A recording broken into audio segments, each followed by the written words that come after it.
Welcome to this segment of The Wealthy Life. With us today is Dan Frost, financial advisor at Raymond James. Dan, welcome to the show. Thank you for having me.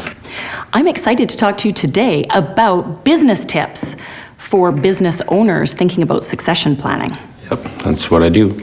Why do you enjoy doing this? Because I did it the wrong way when I took over my family business, and it caused a lot of grief. What happened?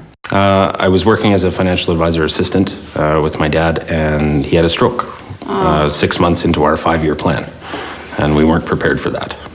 So you had a plan, it just came a heck of a lot sooner than you originally thought. Well, we thought we had a plan. We had a rough sketch of a plan, and I was going to buy a little bit of the business each year, and it didn't turn out that way. So you just jumped right into the deep end of the pool. And then somebody shot out the water wings. But with that process, did you think that helps you help others?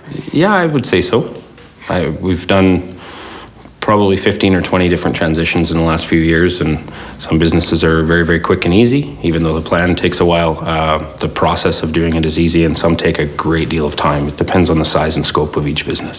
What are some of the things that should be factored into a succession plan?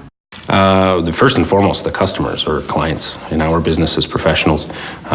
They're the lifeblood of our business, and we need them more than they need us. They're going to be here long after I'm gone. So it is refreshing to hear you say that. So for business owners, they need to put their clients' needs first, because that's what's going to make or break the business going forward. Absolutely.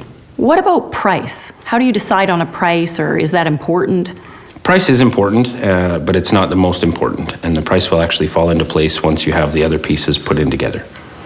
And how about planning in advance? Is that something? How far in advance should you plan? Well, planning in advance is important, and you should have probably 5 years, 3 years at a minimum.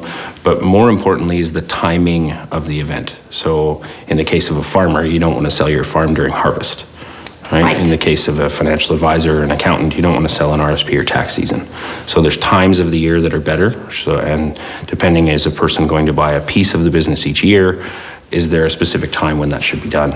So there are a lot of decisions that need to be made when it comes to succession planning. Price, who's going to buy the business, what the customers need, the timing of it all, just to name a few. Yeah, there's piles of it. If you were to take a wild guess on the percentage of business owners that have a succession plan in place today, where would you guess that to be? My strong suggestion would probably be 15 to 20% of business owners have some type of succession plan in place, which is great.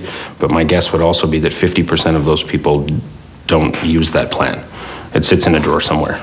So what's stopping people from planning? What's getting in their way? First and foremost is fear. For the business owner, it's his baby, and it's really difficult when he doesn't know what's on the other side of that wall, and so they just avoid it. And for the buyer, it's probably the biggest risk they're ever going to take, and so they just avoid it as long as they can. And avoidance is not a good solution, as you have learned. Yeah. So for business owners, if you're feeling overwhelmed and don't know where to start, contact us and we'll send you a workbook to help start the succession planning process. Absolutely, yeah, thanks. It's on our website. Dan, thanks for being part of the show. Appreciate you having me again.